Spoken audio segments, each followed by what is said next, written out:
vamos abrir com um tema sobre o Espírito Santo, a revolução do Espírito. E serão temas especiais aos domingos, e vai ser, com certeza, um encontro muito especial poder ouvir sobre esse tema tão importante da Palavra de Deus. E esta noite, para abrir esse tema, nós convidamos o pastor Dr. Josimir, que vai estar falando sobre quem é o Espírito Santo. Mas antes, porém, nós vamos cantar um louvor ao nosso Deus. Então vamos louvar ao nosso Deus com este louvor, o Santo Espírito desceu.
Pastor Anderson, boa noite a todos os que estão nos assistindo pelo YouTube, pelo Facebook e aqui na sala de Zoom.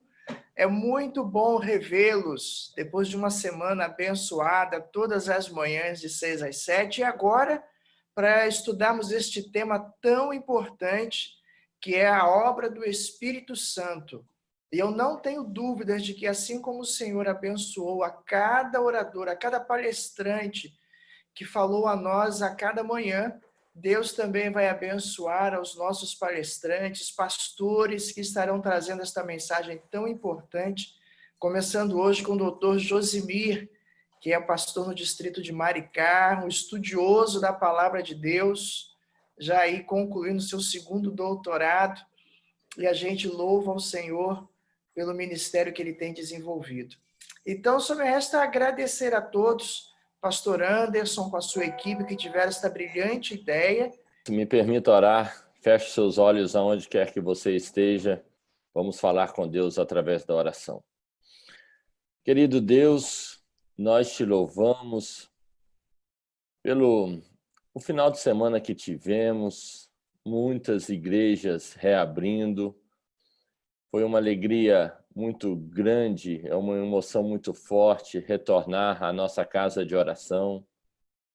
Nós te pedimos que continue abençoando a cada igreja, a cada cidade ainda que não está permitido a abertura, para que tão logo possamos também ver todas as 240 igrejas e grupos da nossa Associação Rio Fluminense ativadas e cumprindo a sua missão.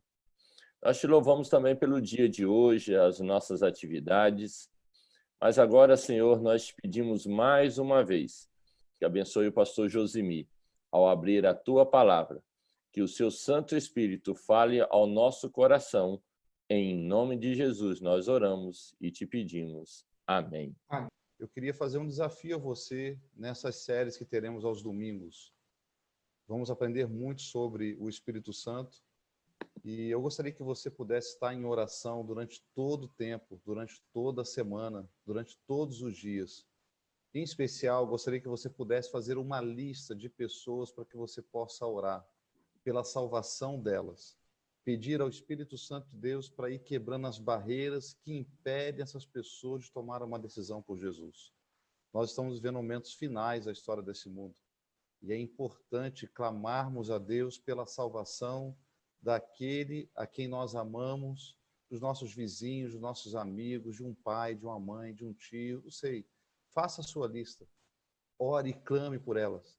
E eu tenho certeza que Deus ele vai enviar o Espírito Santo de Deus ao encontro desta pessoa. Tá bom? Eu vou fazer a minha listinha e eu espero que você faça a sua também. Tenho certeza que o pastor Giovanni vai fazer a dele, o Jander, o Samuel. Vou começar hoje. Né? Faça a sua lista, ore a Deus e clame ao Senhor. Pastor Josemi, seja bem-vindo, amigo. A palavra é sua, que Deus o ilumine mais uma vez para falar do amor, do seu cuidado, especialmente sobre o Espírito Santo esta noite. Eu quero cumprimentar a todos. Eu fico feliz de ver aqui tantos amigos, não é? E os colegas, pastores. E eu gostaria de lembrar o pastor Giovanni que, com a graça de Deus, com o poder de Deus, nós concluímos o doutorado ano passado, pastor. O doutorado na PUC foi em agosto do ano passado, graças a Deus. Foram 4 anos de lutas, mas a gente conseguiu vitórias, não é?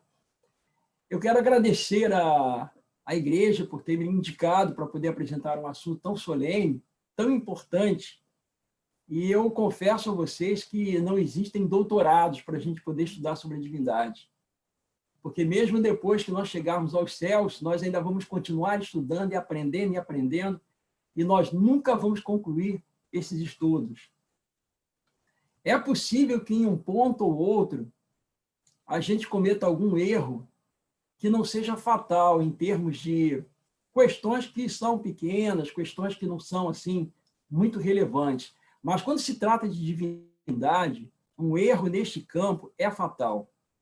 Então é assim de extrema importância que nós conheçamos bem este tema, este assunto, porque nós estamos falando a respeito de Deus.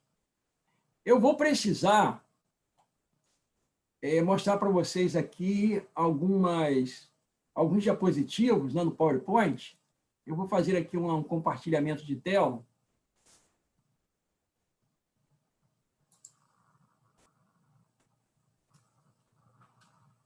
Eu acredito que todos estejam enxergando bem aí, não é? Ok. Deixa eu colocar aqui em modo de apresentação para a gente poder começar. Tá. O nosso tema de hoje é exatamente quem é o Espírito Santo.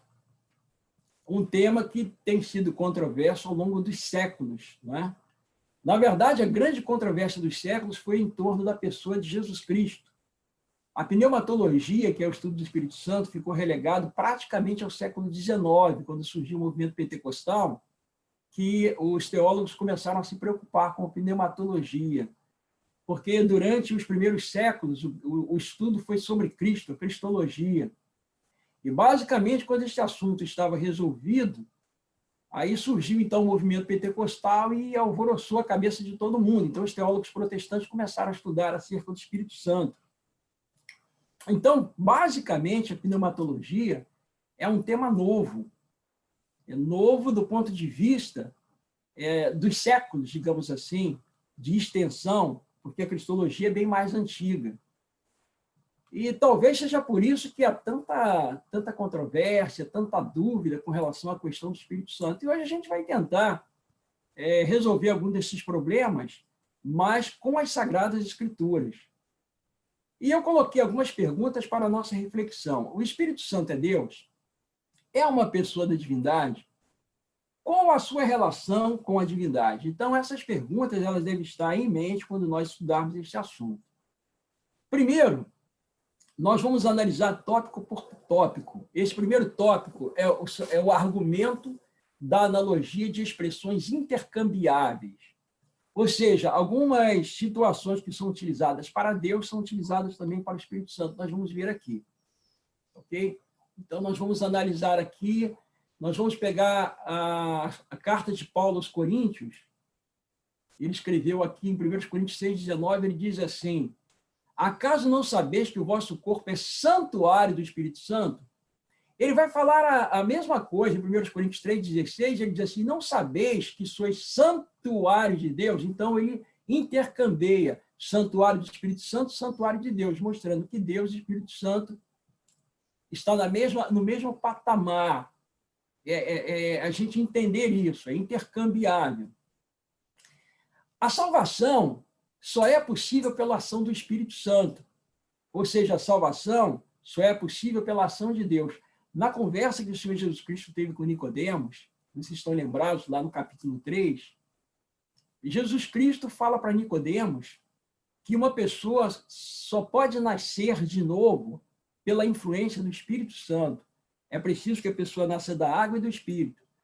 E Nicodemos ficou, mas como pode uma pessoa nascer de novo? Será que tem que voltar no ventre da mãe? E Jesus falou: tu és mestre em Israel e não sabe dessas coisas? E fala: o vento sopra onde quer. Aí ele diz: o que é nascido da carne é carne, o que é nascido do Espírito é Espírito. Então é o Espírito que dá vida espiritual, é o Espírito que faz renascer uma pessoa.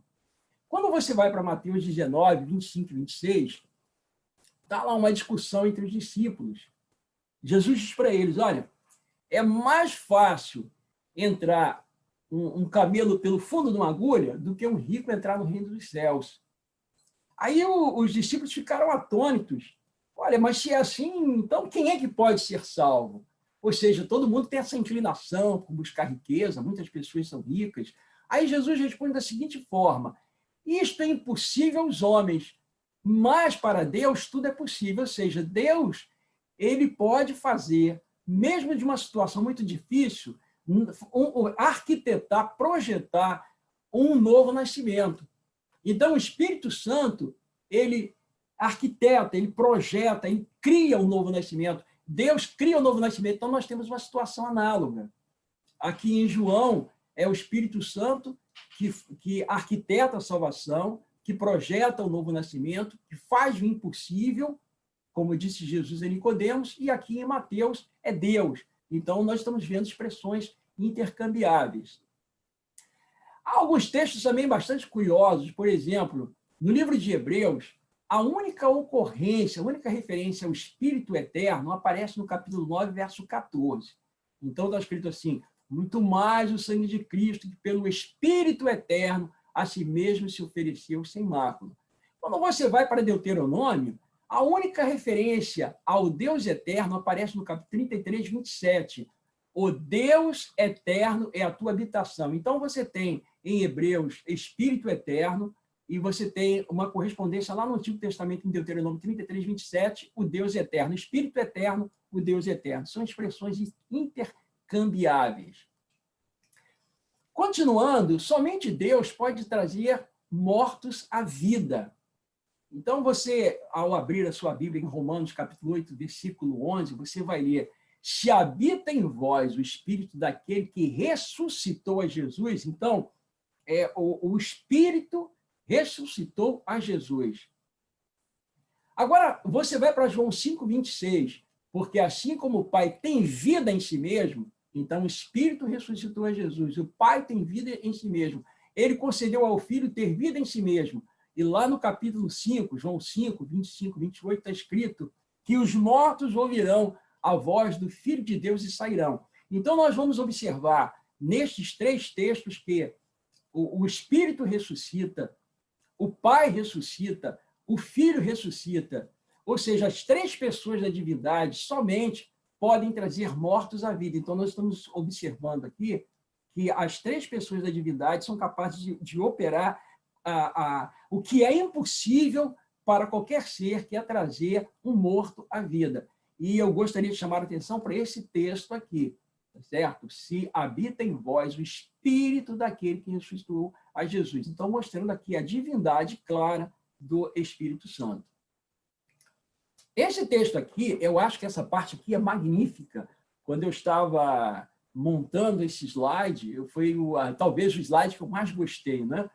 Aí vocês não reparem, porque eu não sou muito arquiteto dessa parte assim, de informática, e a gente tenta fazer o melhor, né? Mas acompanhem comigo. Nós vamos ver aqui, nesses textos, a igualdade das pessoas divinas, a igualdade entre elas. Ok, vamos lá. Aqui em Romanos 14, 16, está escrito assim, Jesus falando, e eu rogarei ao Pai, e ele vos dará outro Consolador, a fim de que esteja para sempre convosco. Nós estamos acostumados a ouvir essa expressão Consolador, Paráclitos, outro Paráclitos, outro Consolador.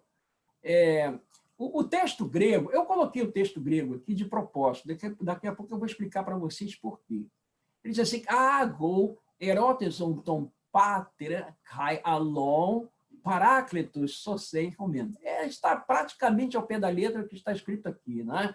E eu rogarei ao Pai, e ele vos dará outro Consolador, alon Parácliton. Então, Jesus está dizendo que ele vai rogar um outro Consolador. Ora, se ele vai rogar um outro Consolador, é porque ele mesmo é Consolador. Agora, existe algum texto nas Sagradas Escrituras que diz que Jesus é Consolador? É claro que existe. Está aqui a primeira carta de João, capítulo 2, versículo 1. Eu coloquei o texto aqui do lado. Ele diz assim, aqui é João falando, filhinhos meus, estas coisas vos escrevo para que não pequeis. Se, todavia, alguém pecar, temos... Aqui foi traduzido como advogado, poderia ter sido traduzido como consolador. Temos advogado junto ao Pai, Jesus Cristo justo. Agora vocês vão saber por que eu coloquei o texto em grego aqui. Ó. Ele diz assim, tekniamu, diz, filhinhos meus, tautagrafou, estas coisas vos escrevi, cominha vocês, e na me amartete, para que não pequeis. Caian quis amartete, mas se alguém pecar, Parácliton e homen. Então, Paráclitos temos, ou seja, Consolador temos, proston patera, da parte do Pai, Jesus Cristo de Caion, Jesus Cristo o justo. Então, note que a palavra que é utilizada aqui para o Espírito Santo é utilizada aqui para Jesus. Então, Jesus, ele era o primeiro Paráclito, ele era o primeiro Consolador, Confortador ou advogado. Então, se ele diz que ele vai rogar ao Pai um outro, é porque ele vai rogar outro que é igual a ele. Tá ok? Então, nós estamos vendo aqui que há uma igualdade de Jesus Cristo com o Espírito da Verdade. Ele vai rogar outro Consolador para quê? Para que esteja sempre convosco. Aí você vai aqui em João 14, 17, que é um verso depois, ele diz assim, o Espírito da Verdade, que o mundo não pode receber, porque não vê, nem o conhece. Vós o conheceis porque... Aí, vamos aqui, olha, esse pedacinho de cada, verso 16, ele diz assim, porque ele habita convosco e estará em vós, para se cumprir aquilo que ele está prometendo aqui no versículo 16, para que esteja do jeito que ele estava com os discípulos, o Espírito Santo também estará. Ele é o outro igual, ele é o outro Consolador. Ora, Jesus, ele diz aqui no versículo 9, João 14, verso 9, ele diz assim, quem me vê a mim, vê o Pai. Eu e o Pai somos um. Quem me vê a mim, vê o Pai. Então, se Jesus é semelhante ao Pai, e se o Consolador é semelhante a Jesus Cristo, então o Pai, o Filho e o Espírito são iguais.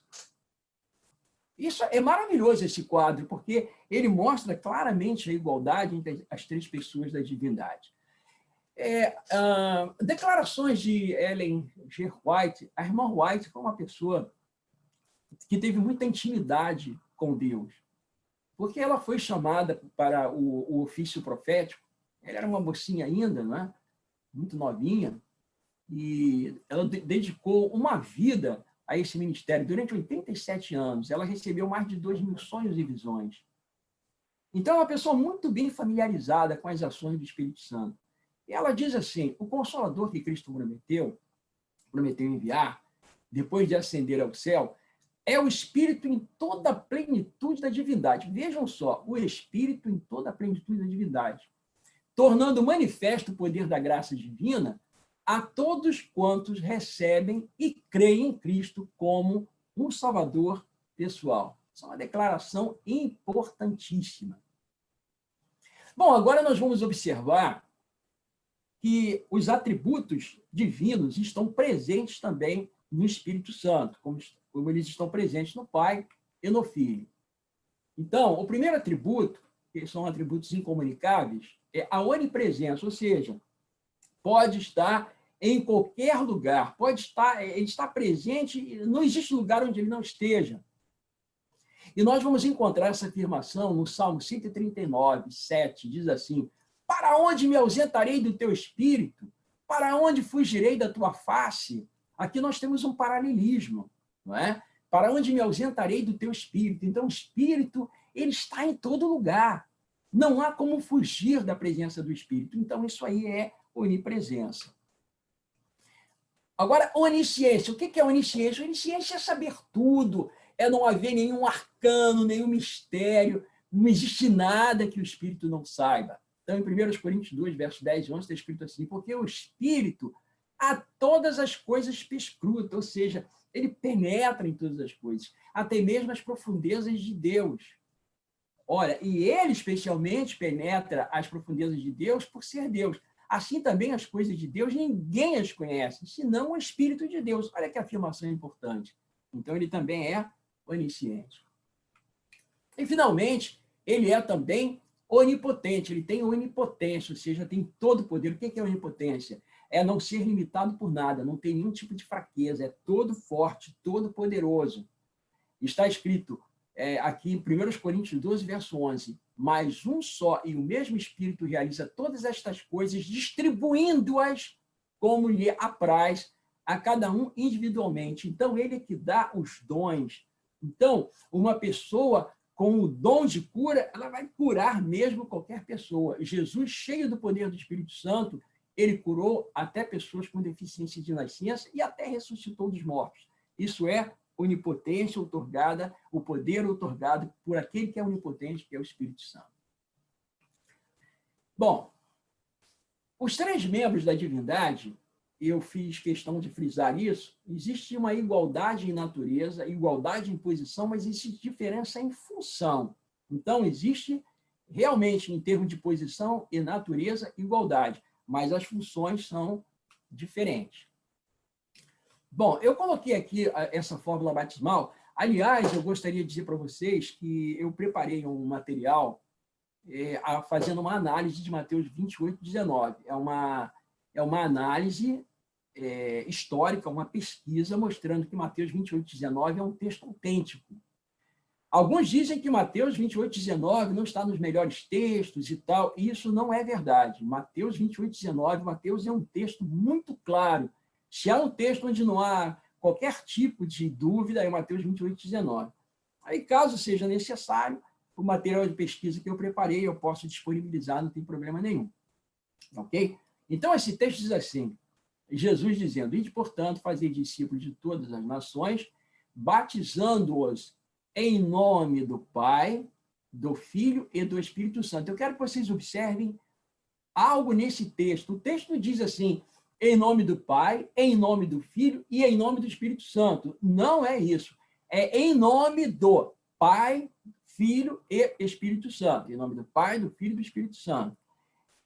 Vejam que Ron Clauset, ele faz aqui um comentário aqui na Revolução do Espírito, na página 72, ele diz assim: a fórmula realça um nome no singular, um nome, em nome de. Então, é um nome, não três diferentes, apresentando cada um deles e todos da mesma substância ou natureza que os outros. Tá? Isso é muito importante, tá certo? Nós vamos ver aqui a bênção apostólica revela também o Deus triuno. Mais uma vez vão aparecer as três pessoas da divindade juntas aqui. Então, o texto diz assim: recares-tu cunho Jesus Cristo, a graça do Senhor Jesus Cristo, caí e agabetuteu, e o amor de Deus, caí e koinonia tu hagio pneumatos, e a comunhão do Espírito Santo, meta panton remon, seja com todos vós. Então, aqui nós temos a fórmula aparecendo aí, as três pessoas juntas. Essa fórmula mostrando as três pessoas juntas mostra exatamente essa igualdade. Ou seja, o Espírito Santo ele aparece em conjunção com o Pai e em conjunção também com o Filho. Então, você tem a graça, digamos assim, estando sob a responsabilidade do Filho, digamos, o amor de Deus, o Pai, e a comunhão sob o Espírito Santo, que é despejado, então, sobre todos. Maravilhoso isso, graças a Deus por isso.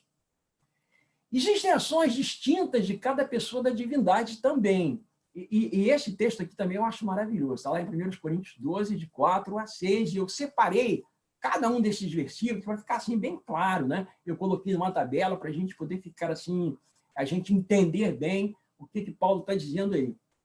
O texto diz: ora, os dons são diversos, mas o Espírito é o mesmo. Isso no verso 4. No verso 5 agora. E também a diversidade nos serviços, mas o Senhor é o mesmo. A palavra Senhor aí é Kyrios, utilizada muito para Jesus Cristo. E agora no verso 6. E há diversidade nas realizações, mas o mesmo Deus é quem opera tudo em todos. Aqui também nós temos a divindade representada. Nós começamos aqui pelo Espírito, depois o Filho, né? Kyrios, Jesus Cristo, e depois Deus, o Pai. Então, olha, os dons são diversos. Eu quero que você note aqui que essa palavra diversos ou diversidade, ela vai aparecer 3 vezes. Olha, diversos, diversidade, diversidade. Tá, ok? Então, olha, os dons são diversos, porém o Espírito é o mesmo. Então, aqui, diversidade de dons, mas o Espírito que dá os dons é o mesmo. Há diversidade também nos serviços, mas Jesus Cristo é o mesmo. E há também diversidade nas realizações, mas é Deus que faz operar em todos. Maravilha isso, não é? Quando a gente pega assim um texto bem analisado, fica muito lindo e a gente compreende a igualdade das 3 pessoas da divindade, embora as funções sejam diferentes. Aqui também, nós vamos observar mais ações distintas dentro da divindade. Na primeira carta de Pedro, no capítulo 1, versículos 1 e 2. O verso 1 diz assim: Pedro, apóstolo de Jesus Cristo, aos eleitos que são forasteiros da dispersão no Ponto, Galácia, Capadócia, Ásia e Bitínia. Aí ele diz assim: eleitos segundo a presciência de Deus em santificação do Espírito para a obediência e aspersão do sangue de Jesus Cristo. Ele fala isso no versículo 2, que nós vamos agora voltar para pegar só o verso 2. Então ele diz: eleitos segundo a presciência de Deus, a mesma coisa que acontece lá nos outros versos. Presciência de Deus em santificação do Espírito para obediência e aspersão do sangue de Jesus Cristo. Então a gente observa aqui uma espécie de didática de funções, não é? É uma coisa assim muito especial, ou seja, cada pessoa da divindade cuidando objetivamente de um aspecto dentro do programa salvífico de Deus. Bem, no idioma grego, existem 3 gêneros diferentes do português. No português nós só temos o gênero masculino e feminino. Por exemplo, eu digo assim: o João é masculino, a Maria é feminino. Mas eu também digo: a geladeira é feminino. Não é? Eu digo: o carro é masculino. Então, isso não acontece, por exemplo, no inglês. No inglês, você tem 3 gêneros. Você tem o masculino, tem o feminino e o neutro. Isso acontece também na língua grega. Só que na língua grega existem algumas nuances. Então, nem sempre o neutro é utilizado para objetos. O neutro, às vezes, é utilizado também para pessoas, dependendo da situação. É o que nós vamos observar nesse estudo. Uma das controvérsias em torno do Espírito Santo é porque a palavra espírito é uma palavra neutra. Esse que é o grande problema, que muitos vão dizer, não, o Espírito Santo, então, não é uma pessoa, porque a palavra pneuma, espírito, é uma palavra neutra. Nós vamos observar que nós temos que analisar um pouco mais de perto para a gente poder entender bem isso, que existem outras aplicações, ou seja, o Espírito Santo, ele frequentemente, ele também é referido pelo pronome masculino, ou por partículas masculinas, tá certo? Então, a palavra pneu, eu coloquei aqui a análise sintática, de João 14:17, né? É uma palavra substantiva, acusativa, singular e neutra. Então, esse é o problema, é o fato dela ser neutra. Mas nós vamos analisar aqui, nós vamos ver que tem algumas nuances importantes para a gente observar. Uma delas é, em João 16, 13 e 14, João usa o pronome ele, equinos, que é masculino, para se referir ao Espírito Santo. Então, vejam, embora a palavra seja neutra, tanto João quanto outros vão utilizar uma partícula masculina para poder se referir ao Espírito Santo. Certo? E eu vou colocar aqui algumas... Coloquei aqui para a gente poder dar uma analisada, né? Olha, quando vier, porém, o Espírito da verdade, ele, equinos, masculino, vos guiará a toda a verdade. Ele, equinos, me glorificará. Eu coloquei reticências aqui porque eu cortei o texto para não ficar muito grande. Ok? Então, o texto grego está assim, rotan, quando depois, elthe, vier, equinos, ele, to pneuma, tesaleteia, o Espírito da verdade, reticências, equinos, ele, eme, doxasei. Então, ele me glorificará. Essa expressão equinos, ela é uma expressão, ele é um pronome demonstrativo, é nominativo, o nominativo rege o sujeito, é uma expressão singular e é uma expressão também masculina. Eu coloquei aqui, eu fiz questão de colocar o número do Strong. Se você, por exemplo, tem uma Bíblia com o número do Strong, você vai observar que este número é o 1565. Você vai lá que você tem uma análise sintática, né? Você vai confirmar aquilo que eu estou mostrando para você nesse diapositivo. Então, João usa o pronome neutro para se referir também ao Pai no diálogo de Jesus com a samaritana, ou seja, João vai utilizar um pronome neutro para se referir a Deus Pai. Então, notem aqui como é que essas expressões em grego, elas são assim bastante voláteis, né? Vamos lá, vamos apresentar. Jesus falando com a mulher samaritana, vós adorais o que não conheceis, nós adoramos o que conhecemos. Então, Jesus estava fazendo referência, é claro que Jesus deve ter conversado com ela, possivelmente em siríaco, com a mulher samaritana, mas João, quando escreveu, ele escreveu em grego. E João, então, ele vai interpretar, digamos assim, aquilo que o Senhor Jesus Cristo falou. Então, vós adorais o que não conheceis. Nós adoramos o que conhecemos. Essa expressão aqui, o que, do que conhecemos, é ho. Ok? É essa aqui, ho. Então, rimeis proskinete ho uk oidate. Então, vocês adoram, vou dizer assim, para poder colocar numa linguagem mais nossa, né? Vocês adoram o que vocês não conhecem. Rimeis proskinesomen ho oidamen. Então, nós adoramos aquilo que nós conhecemos, aquilo que nós sabemos. Esse aqui é que se refere a Deus. E notem que essa porção é uma porção neutra. Eu coloquei aqui, ele é um pronome relativo acusativo, o acusativo rege o objeto direto, é singular e é uma expressão neutra. Está lá o número de Strong, 3.739, para você poder conferir que João, ao traduzir as palavras de Jesus, ele usa, então, aí um pronome relativo neutro para poder se referir a Deus Pai. Não é? Agora, o Senhor Jesus Cristo faz referência a si mesmo, quer dizer, não é o Senhor Jesus Cristo, como eu disse, ele deve ter falado em arameu, mas João, então, pega as palavras de Jesus e ele vai traduzir quando ele escreve, né? Então, ele vai utilizar uma partícula neutra, um vocábulo neutro, para poder fazer referência a si mesmo. Ele vai colocar, então, aí nos lábios de Jesus, né? Porque Jesus falou possivelmente em arameu, mas João está escrevendo em grego. Aí, se você abrir lá em Mateus capítulo 12, depois você lê o texto todo, né? Nós não vamos ler o texto todo aqui pela exiguidade do tempo. Aí Jesus diz assim: aqui está quem é maior que o templo. Aqui está aquele que é maior do que o templo. Então, essa expressão aqui, maior, lego de romim roti tu, eiru, meison esti odei. Aí o grego aí ele fica um pouquinho truncado em relação ao português, mas você vê a expressão aqui, essa aqui, o meison. Meison, essa expressão meison, ela é um adjetivo nominativo rege o sujeito, ela é uma expressão singular e é um comparativo neutro.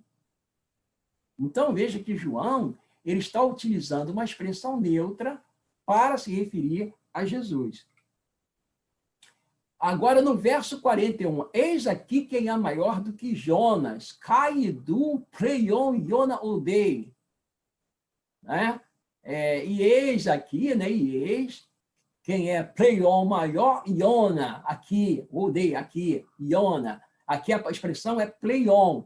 Então, é um adjetivo nominativo, singular, comparativo, e é também neutro. Mais uma vez, eu coloquei o número de Strong aqui para você dar uma conferida. Não é? E no verso 42, a mesma expressão vai aparecer aqui, Pleion, eis aqui quem é maior do que Salomão, Caidum Pleion Salomonos Udea. Então, você vê aqui, olha, a mesma da anterior, tá certo? O número é 44.119 lá na concordância lá de Strong, para você poder dar uma conferida. Bom, existem muitos outros textos que se referem ao Espírito Santo no masculino. Você tem aí, por exemplo, João 15, verso 26, João 16, verso 7, 8, 13, 14, e vai por aí afora, e tem outros textos ainda. Eu peguei um texto do Antigo Testamento, poderia pegar outros, mas eu peguei esse de 2 Samuel, segundo livro de Samuel 23, 2 e 3, onde a divindade e pessoalidade do Espírito Santo são reveladas no paralelismo sinônimo que é chamado de quiasmo. Né? Quiasmo por quê? Porque o paralelismo é em forma de qui. O qui é uma letra grega que parece um X. Então, se você pega aqui um X, você tem, em cima você passa uma linha, embaixo você passa uma outra paralela. Né? Isso chama-se paralelismo. Ou seja, o paralelismo ele é feito com coplas. Então, você tem um verso e você tem a primeira parte do verso, a gente chama a primeira parte da copla e a segunda parte da copla. Não é? Eu vou dar um exemplo para vocês aqui, muito fácil. Por exemplo, abra a sua Bíblia aqui no Salmo 19. Eu acho assim um paralelismo muito fácil aqui do Salmo 19. Salmo 19, verso 1. Está escrito assim: os céus proclamam a glória de Deus. Então, a primeira parte da copla.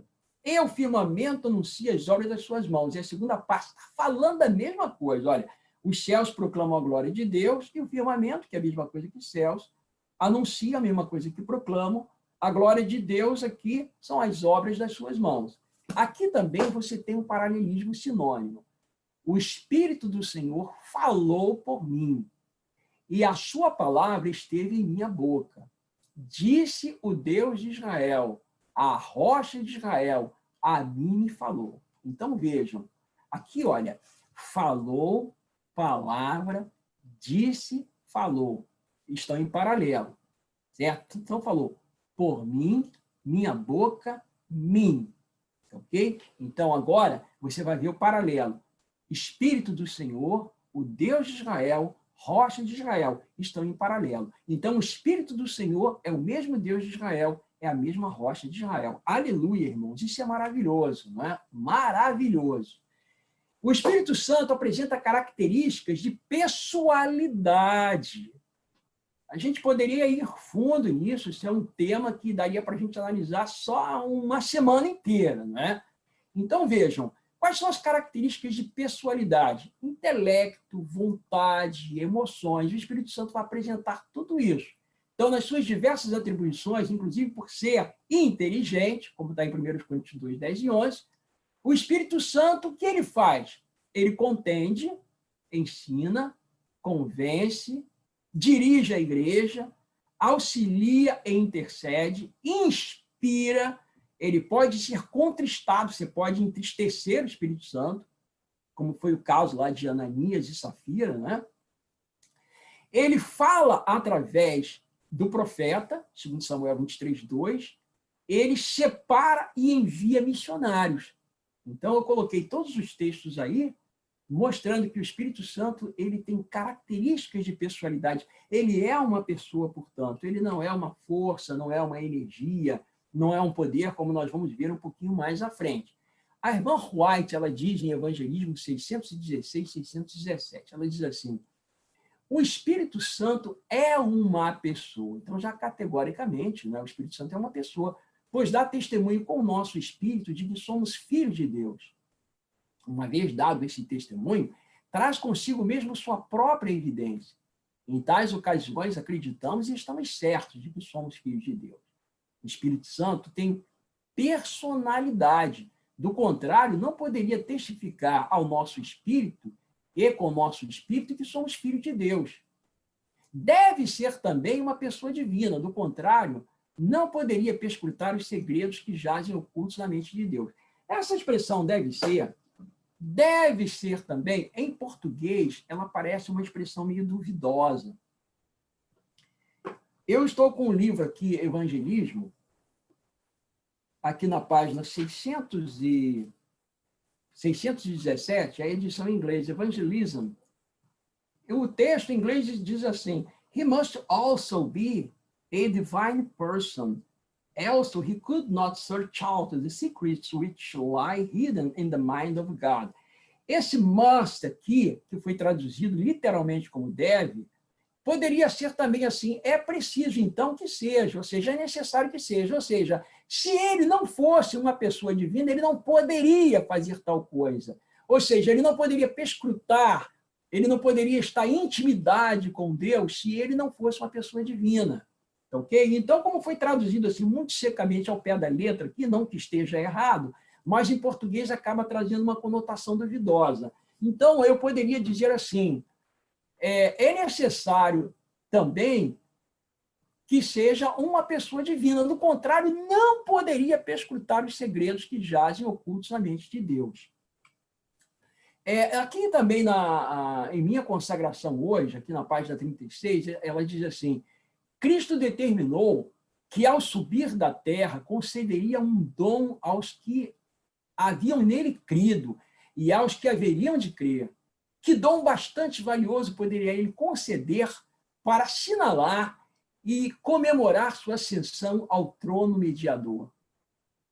Precisaria ser digno de sua grandeza e realeza. Determinou-se a dar o seu representante, a terceira pessoa da divindade. Não poderia haver dádiva mais excelente.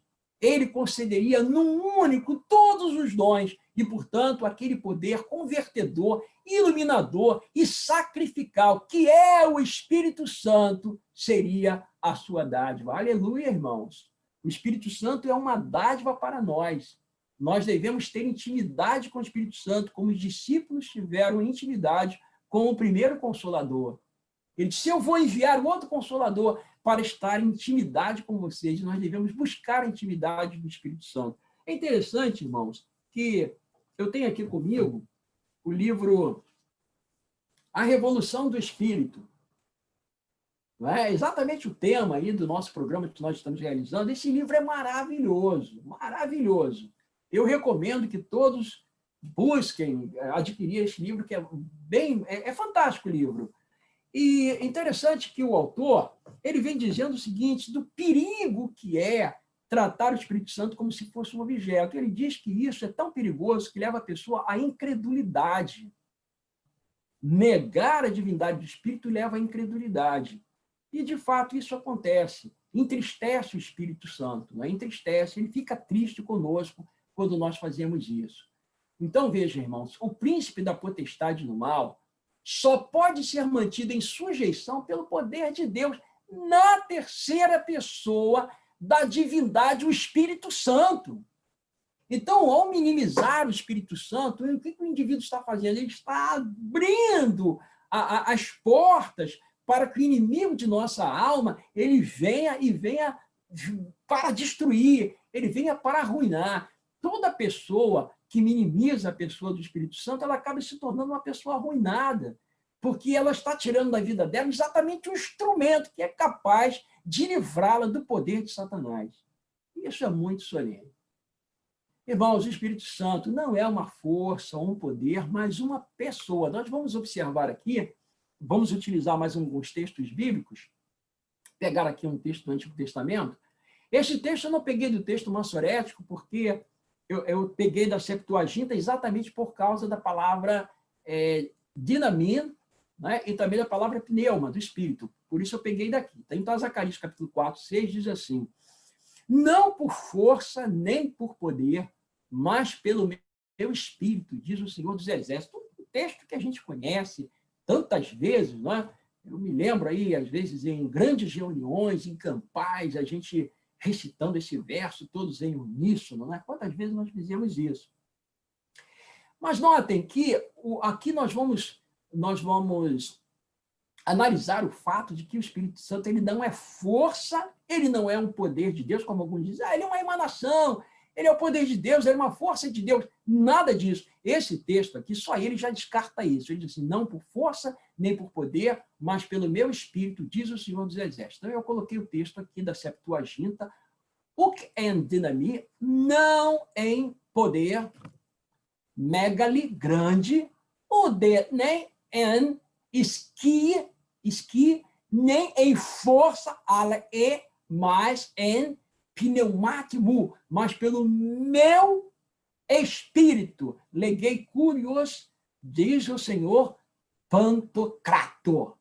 Pantocrator, né? Aquele que comanda tudo, aquele que é maior de que tudo, não é? O Todo-Poderoso. Então, aqui nós estamos vendo três palavras, três expressões diferentes. Dinamem, esqui e pneumatmu, o meu Espírito. Então, o Espírito Santo é uma coisa. Dinamei, poder, é outra. Esqui, força, é outra. Não tem nada a ver uma coisa com a outra. Então, o Espírito Santo não é uma força ou um poder, mas ele é uma pessoa. O Espírito Santo, pelo contrário, ele transmite poder. Ele não é um poder, mas ele transmite poder. Isso a gente vai ver aqui em Atos capítulo 1, versículo 8. Se você puder, depois, quando terminar, você leia a partir do versículo 1, você vai lendo até o verso 8, não é? Você vai entender, bem legal. Agora aqui, o verso 8 diz assim, Jesus falando, mas recebereis poder ao descer sobre vós o Espírito Santo, sereis minhas testemunhas, tanto em Jerusalém, como em toda a Judéia e em Samaria e até os confins da terra. Notem o que o texto diz. Mas recebereis poder, é uma coisa, ao descer sobre vós o Espírito Santo. Então, o Espírito Santo desce e confere poder. Então, o poder é uma prerrogativa do Espírito Santo conceder. Mas o Espírito Santo é algo, o poder é outra coisa, tá certo? E nós vamos ver aqui as mesmas palavras que aparecem lá em Zacarias, ó. Então ele diz assim, alalempseste dinamim, mas recebereis dinamim, poder, pelson tons, vindo do hagior pneumatos, ao descer sobre vós o Espírito Santo, tá certo? Então aqui nós temos duas coisas diferentes. Você tem aqui a dinamim, que é conferida, vindo sobre vós, do hagios pneumatos, F+, sobre vós. Então, vejam que o Espírito Santo, ele vem e ele vai conferir o poder, mas ele não é esse poder. Ele não é uma emanação de Deus. É ele que confere o poder é ele que dá. Ok? Vamos lá. Continuando. Aqui, em Atos 10, 38, que é outro texto também maravilhoso, né? Como Deus ungiu a Jesus de Nazaré com o Espírito Santo e com o poder, o qual andou por toda parte fazendo o bem e curando a todos os oprimidos do diabo, porque Deus era com ele. Então, neste texto, aparecem as 3 pessoas da divindade. Olha aqui, olha. Como Deus Pai ungiu Jesus de Nazaré, Deus Filho, com o Espírito Santo e com poder. Então, aqui é a 3ª pessoa da divindade. Então, o Senhor Deus Pai ungiu o Senhor Jesus Cristo Filho com o Espírito Santo e com o poder. Então, aqui nós temos o Espírito Santo e temos também o poder. Notem, se você trocar a palavra Espírito Santo por poder, olha como é que fica esquisito o texto. Como Deus ungiu Jesus de Nazaré com o poder e com poder. Não dá certo. Então, notem que o Espírito Santo, ele está em igualdade com Deus Pai e com Deus Filho, Senhor Jesus Cristo. E ele, então, ele vem em socorro de Jesus Cristo para ungí-lo e também para conceder poder. Bom, concluindo agora, né? Uma vez que eu quero dizer para vocês que a gente não esgotou o assunto, isso aí tem muito pano para manga, não é? Mas pela exiguidade do tempo, a gente fez um resumo, né? Peguei um pedacinho aqui daqui, um pedacinho dali, foi apenas um resumo, mas o assunto vai longe, tem muita coisa para se falar sobre o Espírito Santo. A gente poderia fazer 30 dias e não esgotaria o assunto, porque é muita coisa, tem muita coisa para se falar. Mas, assim, segundo a analogia das expressões intercambiáveis, como nós verificamos, o Espírito Santo ele está em igualdade com Deus Pai. Então, é a igualdade da natureza com os demais membros da divindade, embora as funções sejam diferentes, como nós vimos. Nós observamos também que a fórmula batismal e as bênçãos pastorais os colocam em posição de igualdade. E fizemos também um estudo filológico, ou seja, fizemos um estudo de palavra. E nesse estudo ficou demonstrado que a divindade e a pessoalidade do Espírito Santo elas estão muito nítidas no texto bíblico. E vimos também, pela estrutura quiástica dos textos, como o texto de 2 Samuel 23, 2 e 3, que essa estrutura quiástica demonstra a igualdade do Espírito Santo com o Pai. E vimos também que vários textos demonstram que o Espírito Santo tem intelecto, vontade, emoção, ou seja, ele tem todas as características de pessoalidade, portanto, é uma pessoa. E Ellen White confirma que o Espírito Santo é uma pessoa e um membro da divindade. O Espírito Santo, portanto, não é uma força, ele não é um poder, mas ele outorga força, ele outorga poder. Isso é algo assim, é fundamental que a gente entenda isso. Eu queria lembrar aos irmãos e amigos que estão participando conosco que antes dessa controvérsia sobre o Espírito Santo, houve a chamada controvérsia cristológica. Vocês estão lembrados do Concílio de Nicéia, aquela controvérsia se Jesus era um ser criado, se Jesus era um ser eterno, uma controvérsia tremenda. E fizeram diversos estudos de palavras como homoiousios e foram diversas palavras para estudar a essência, a natureza de Deus. Na realidade, foram estudos ontológicos, foram estudos sobre a natureza de Deus. Isso levou anos, e mesmo depois do Concílio de Nicéia, essa controvérsia se arrastou por muitos anos, por vários anos. Mas entendam, irmãos, que houve um homem chamado Atanásio. Atanásio, ele disse, olha, a gente não pode resolver questões da divindade por estudos ontológicos. Por quê? Porque nós não temos capacidade para analisar a natureza divina, nós somos seres humanos, e ele estava certo. Ele disse assim, essas questões de ontologia divina não dá para a gente, nós temos que resolver sobre a questão da identidade do Senhor Jesus apenas através da soteriologia, ou seja, através da ciência da salvação. Aí ele fez uma formulação. Ele diz assim, se o Senhor Jesus Cristo for menor do que Deus, se ele for um anjo ou uma criatura, isso desmonta todo o projeto de salvação. A salvação, ela se torna impossível, ela não é viável. Somente alguém semelhante a Deus é que pode operar tão grande salvação. Não é possível de forma diferente. E com relação à questão do Espírito Santo, é a mesma coisa. Nós só vamos conseguir resolver a questão do Espírito Santo não pela ontologia. Nós não podemos simplesmente estudar a natureza de Deus, porque nós vamos passar no céu estudando e nós nunca vamos chegar lá. nós temos que estudar a questão do Espírito Santo à luz da soteriologia, ou seja, sobre a questão da salvação. Só alguém igual ao Senhor Jesus Cristo, só um Paráclitos igual ao Senhor Jesus Cristo, é que é capaz de arquitetar, de operar a salvação do ser humano. E quando nós negamos essa pessoalidade, quando nós negamos essa característica do Espírito, nós estamos nos colocando num terreno perigoso. Então, é muito importante, é importantíssimo que a gente receba ao Espírito Santo como nosso Deus, como nosso Senhor, como o Paráclito, o Consolador, o advogado que nos ajuda nas nossas lides, nesses últimos dias, no meio dessa pandemia, com todos os sofrimentos, com todas as lutas, com todas as dificuldades, para que ele nos prepare, a fim de que, dentro em breve, nós estejamos prontos, completamente prontos, preguemos a mensagem da cruz e vejamos o Senhor Jesus Cristo voltar. Eu quero fazer um apelo para você que está me ouvindo agora. Eu não sei qual é a concepção que você tem. Eu acredito que, como adventista do sétimo dia, você acredita como eu, mas é possível até que existam alguns que nem são adventistas, ou estão estudando, ou foram convidados para participar desse tema de hoje. Eu quero fazer um apelo para você. Você não gostaria de dizer assim, Senhor, eu quero conhecer-te melhor. Eu gostaria que o Senhor trabalhasse no meu coração para que eu tivesse a verdadeira noção do que significa o maravilhoso Espírito Santo. Que ele trabalhe no meu coração a fim de me preparar, operar um reavivamento na minha vida, derramar sobre mim esse poder maravilhoso que ele tem, para que eu seja salvo e ajude na salvação dos perdidos. Quantos gostariam de levantar a mão e dizer comigo, amém, louvado seja o nome de nosso Senhor e Salvador Jesus Cristo. Amém. Pastor Anderson, passe-lhe a palavra. Amém, pastor Josemir. Deus seja louvado, viu?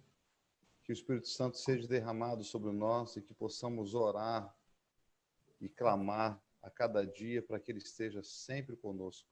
Pastor Giovanni, a palavra é sua, meu querido. Eu fico feliz e agradecido a Deus pelo que nós ouvimos hoje. E eu quero fazer até algo diferente, porque essa mensagem vai continuar no YouTube, no Facebook, e eu quero dizer a você que vai estar assistindo essa mensagem um outro dia. Deus a preservou porque o Espírito do Senhor deseja atuar na sua vida.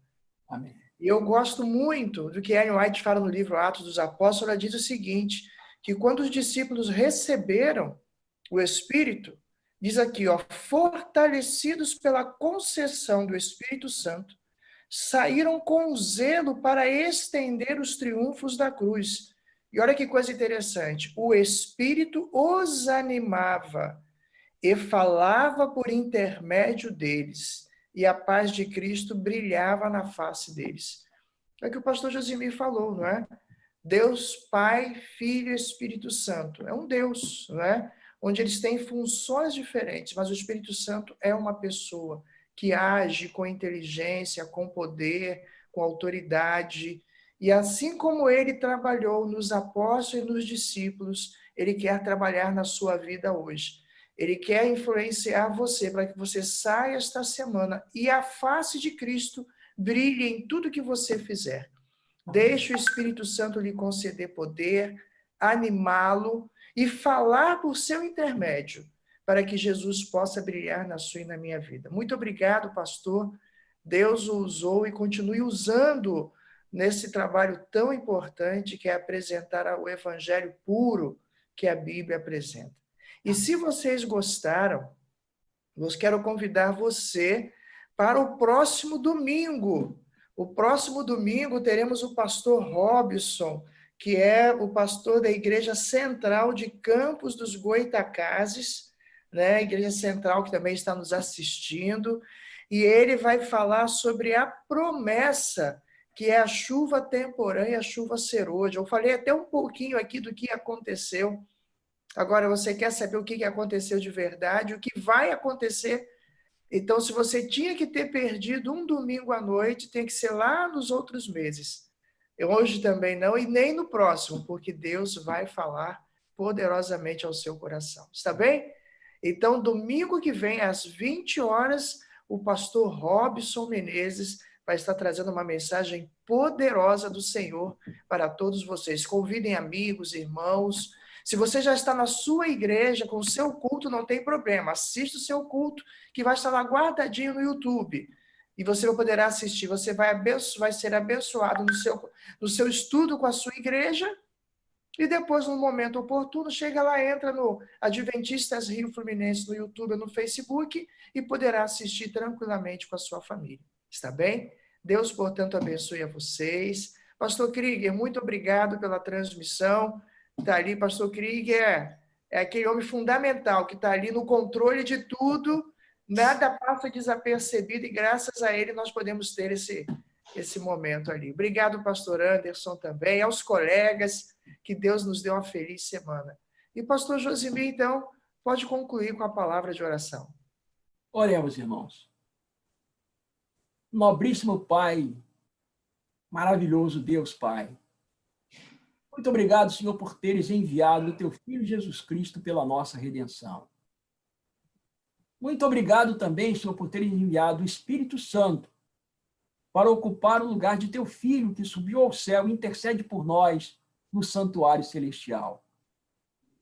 Aqui nesta terra, Senhor, junto conosco, teu Espírito está laborando, trabalhando. Ele está nos ajudando a alcançarmos este grande prêmio que é a Canaã Celestial. Ó Senhor, que a Santíssima Divindade, que ela seja honrada na vida de cada um de nós. Que nós, ó Deus, de fato possamos honrar-te, aceitando os toques do Espírito Santo.